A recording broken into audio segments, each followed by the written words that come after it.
ಎಲ್ಲರಿಗೂ ನಮಸ್ಕಾರ.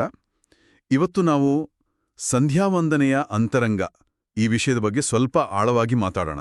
ನಮಸ್ಕಾರ. ಹೌದು, ನಮ್ಮ ಹತ್ರ ವಿಜೇಂದ್ರ ರಾಮನಾಥ ಭಟ್ರ ಕೆಲವು ಲೇಖನಗಳಿವೆ. ಅದರಲ್ಲೂ ಉದ್ವಾಸನೆ, ಅಭಿವಾದನ, ಕೃಷ್ಣಾರ್ಪಣ ವಿಧಿಯ ಪೀಠಿಕಾ ಭಾಗ ಇದೆಯಲ್ಲ, ಅದನ್ನ ಗಮನದಲ್ಲಿಟ್ಕೊಂಡು ಈ ಸಂಧ್ಯಾವಂದನೆ ಹಿಂದಿನ ತತ್ವಗಳೇನು, ಅದರ ಮಹತ್ವ ಏನು ಅಂತ ತಿಳಿಯೋಣ ಅಂತ ಶುರು ಮಾಡೋಣವಾ? ಖಂಡಿತ.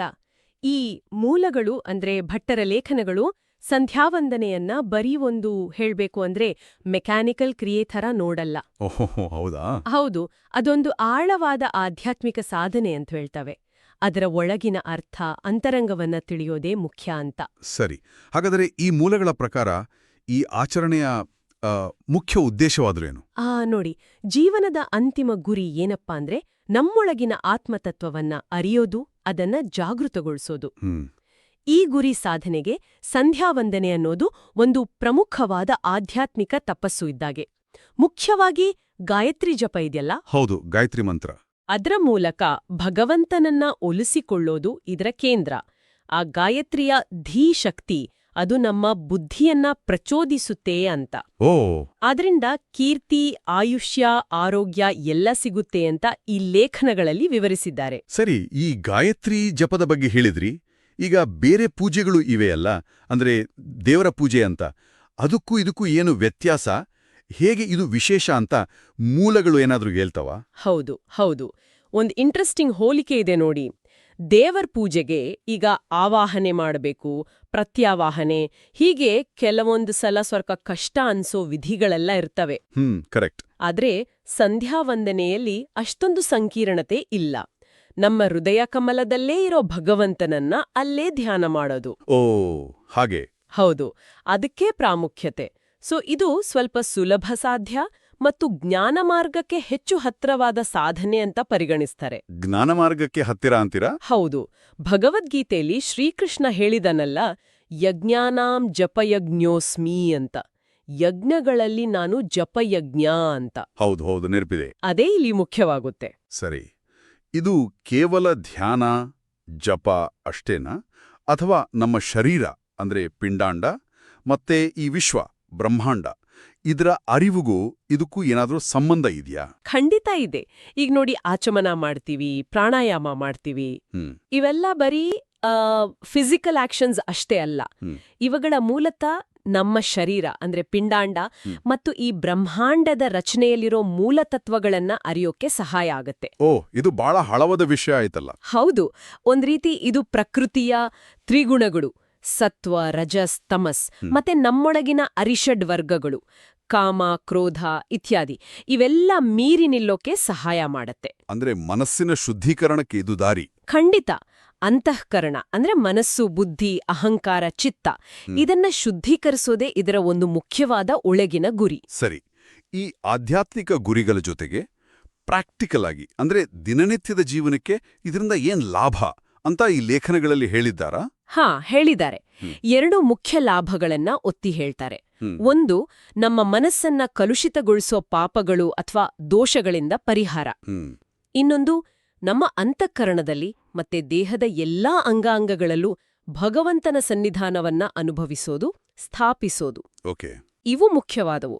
ಇದರ ಜೊತೆಗೆ ಏಕಾಗ್ರತೆ ಜಾಸ್ತಿ ಆಗೋದು, ಶ್ರದ್ಧೆ ದೃಢ ಆಗೋದು, ಅಹಂಕಾರ ಕಮ್ಮಿಯಾಗೋದು, ಆಮೇಲೆ ಪ್ರಾಣಾಯಾಮದಿಂದ ಆರೋಗ್ಯಕ್ಕೆ ಒಳ್ಳೆಯದು, ಹೀಗೆ ಸುಮಾರು ಒಂದು 15ಕ್ಕೂ ಹೆಚ್ಚು ಬೇರೆ ಬೇರೆ ಪ್ರಯೋಜನಗಳ ಲಿಸ್ಟ್ ಕೂಡ ಇದೆ. 15ಕ್ಕೂ ಹೆಚ್ಚಾ? ಅಂದ್ರೆ ಇದು ಪೂರ್ತಿ ವ್ಯಕ್ತಿತ್ವ ವಿಕಸನಕ್ಕೆ ಸಹಾಯ ಮಾಡುತ್ತೆ ಅನ್ಬೋದಾ? ಹೌದು, ಖಂಡಿತವಾಗಿ. ಸರ್ವಾಂಗೀಣ ಬೆಳವಣಿಗೆಗೆ ಇದು ಪೂರಕ ಅಂತ ಸ್ಪಷ್ಟವಾಗಿ ಹೇಳಿದ್ದಾರೆ.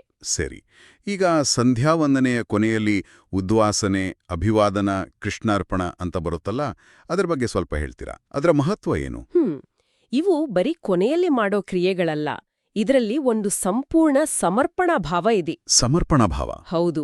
ಉದ್ವಾಸನೆ ಅಂದ್ರೆ ನಾವು ಆವಾಹನೆ ಮಾಡಿ ಪೂಜೆ ಮಾಡಿದ್ವಲ್ಲ ಗಾಯತ್ರಿ ದೇವಿ, ಆ ದೇವಿಯನ್ನ ಗೌರವದಿಂದ ಮತ್ತೆ ಯಥಾಸ್ಥಾನಕ್ಕೆ ಕಳಿಸೋದು. ಸರಿ, ವಿಸರ್ಜನೆ ತರಹ?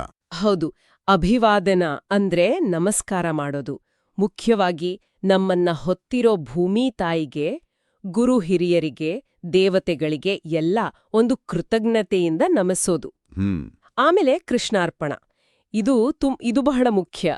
ನಾವು ಮಾಡಿದ್ದೆಲ್ಲ ಶರೀರದಿಂದ, ಮಾತಿನಿಂದ, ಮನಸ್ಸಿನಿಂದ ಎಲ್ಲ ಕರ್ಮಗಳು, ಅದರ ಫಲಗಳು, ಇದನ್ನೆಲ್ಲ ನಾನು ಮಾಡಿದೆ ಅನ್ನೋ ಅಹಂಕಾರ ಇಲ್ದೆ, ಆ ಅಹಂಕಾರ ಬಿಟ್ಟು ಹೌದು, ಎಲ್ಲವನ್ನೂ ಭಗವಂತನಿಗೆ ಅಂದ್ರೆ ಶ್ರೀಕೃಷ್ಣನಿಗೆ ಅರ್ಪಣೆ ಮಾಡೋದು. ಕೃಷ್ಣಾರ್ಪಣಮಸ್ತು ಅಂತ. ಓ, ಈ ಕೃಷ್ಣಾರ್ಪಣದಲ್ಲಿ ಮತ್ತೆ ಒಟ್ಟಾರೆ ಸಂಧ್ಯಾವಂದನೆಯಲ್ಲಿ ಶ್ರದ್ಧೆ ಅನ್ನೋದು ತುಂಬ ಮುಖ್ಯ ಅನ್ಸುತ್ತೆ.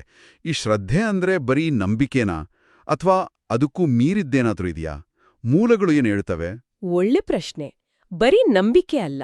ಮೂಲಗಳ ಪ್ರಕಾರ ಶ್ರದ್ಧೆ ಅಂದ್ರೆ ನಾವು ಏನ್ ಮಾಡ್ತಾ ಇದ್ದೀವಿ, ಆ ಕರ್ಮದ ಹಿಂದಿನ ಅರ್ಥ ಏನು, ಉದ್ದೇಶ ಏನು ಅಂತ ಮೊದ್ಲು ತಿಳ್ಕೋಬೇಕು. ತಿಳುವಳಿಕೆ ಮುಖ್ಯ. ಹೌದು. ಆಮೇಲೆ ಇದು ನನಗೆ ಒಳ್ಳೇದನ್ನ ಮಾಡುತ್ತೆ, ಶ್ರೇಯಸ್ಸನ್ನ ಕೊಡುತ್ತೆ ಅನ್ನೋ ಒಂದು ದೃಢವಾದ ತಿಳುವಳಿಕೆ ಜೊತೆಗೆ ಭಕ್ತಿ. ಇದನ್ನೇ ಆಸ್ತಿಕ ಬುದ್ಧಿ ಅಂತನೂ ಹೇಳ್ತಾರೆ. ಓಕೆ, ಆಸ್ತಿಕ ಬುದ್ಧಿ. ಈ ತರಹ ಅರ್ಥ ಮಾಡಿಕೊಂಡು ಶ್ರದ್ಧೆಯಿಂದ ಮಾಡಿದಾಗ ಮಾತ್ರ ಯಾವುದೇ ಕರ್ಮ, ಸಂಧ್ಯಾವಂದನೆ ಸೇರಿದಂತೆ ಪೂರ್ತಿ ಫಲ ಕೊಡುತ್ತೆ ಅಂತ ಇಲ್ಲಿ ಹೇಳೋದು. ಸುಮ್ನೆ ಯಾಂತ್ರಿಕವಾಗಿ ಮಾಡೋದ್ರಕ್ಕಿಂತ ಈ ಒಳಗಿನ ನಿಷ್ಠೆ ಇದೆಯಲ್ಲ, ಅದು ಮುಖ್ಯ.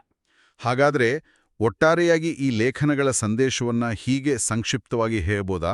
ಸಂಧ್ಯಾವಂದನೆ ಅಂದ್ರೆ ಬರೀ ಒಂದು ರಿಚುವಲ್ ಅಲ್ಲ, ಅದೊಂದು ವ್ಯಕ್ತಿಯ ಜ್ಞಾನ, ಆರೋಗ್ಯ, ಆಧ್ಯಾತ್ಮಿಕ ಶುದ್ಧಿ ಎಲ್ಲಕ್ಕೂ ಸಹಾಯ ಮಾಡುವ, ಶ್ರದ್ಧೆಯಿಂದ ಮಾಡಬೇಕಾದ ಒಂದು ಸಮಗ್ರ ಜೀವನ ವಿಧಾನ ಅಂತ. ಖಂಡಿತವಾಗಿ. ಅದರ ಅಂತರಂಗವನ್ನ ಅಂದ್ರೆ ಒಳಗಿನ ತತ್ವಗಳನ್ನ ಅರಿತು ಭಕ್ತಿಯಿಂದ ಮಾಡಿದಾಗ ಮಾತ್ರ ಅದರ ನಿಜವಾದ ಶಕ್ತಿಯನ್ನ ನಾವು ಅನುಭವಿಸೋಕೆ ಸಾಧ್ಯ. ಇದು ಹೊರಗಿನ ಆಚರಣೆಗಿಂತ ಹೆಚ್ಚಾಗಿ ಒಂದು ಒಳಗಿನ ಶಿಸ್ತು, ಒಂದು ಪರಿವರ್ತನೆಯ ದಾರಿ. ಬಹಳ ಚೆನ್ನಾಗಿ ವಿವರಿಸಿದ್ರಿ. ಈಗ ಕೇಳುಗರು ಯೋಚನೆ ಮಾಡೋಕೆ ಇಲ್ಲೊಂದು ವಿಷಯ ಬಿಟ್ಟು ಹೋಗೋಣ. ನೋಡಿ, ಯಾವುದೇ ಒಂದು ಕೆಲಸವನ್ನ, ಅದು ನಮ್ಮ ದಿನನಿತ್ಯದ ಅಭ್ಯಾಸವೇ ಇರಲಿ, ದೊಡ್ಡ ಜವಾಬ್ದಾರಿನೇ ಇರಲಿ, ಸುಮ್ಮನೆ ಯಾಂತ್ರಿಕವಾಗಿ ಮಾಡೋದಕ್ಕೂ ಅದರ ಹಿಂದಿನ ಉದ್ದೇಶ, ಮಹತ್ವ ಎಲ್ಲ ತಿಳ್ಕೊಂಡು ಶ್ರದ್ಧೆಯಿಂದ ಮಾಡೋದಕ್ಕೂ ನಮ್ಮ ಅನುಭವದಲ್ಲಿ ಮತ್ತೆ ನಮಗೆ ಸಿಗೋ ಫಲಿತಾಂಶದಲ್ಲಿ ಎಂಥ ವ್ಯತ್ಯಾಸ ಆಗ್ಬೋದು? ಸ್ವಲ್ಪ ಇದ್ರ ಬಗ್ಗೆ ಯೋಚಿಸಿ.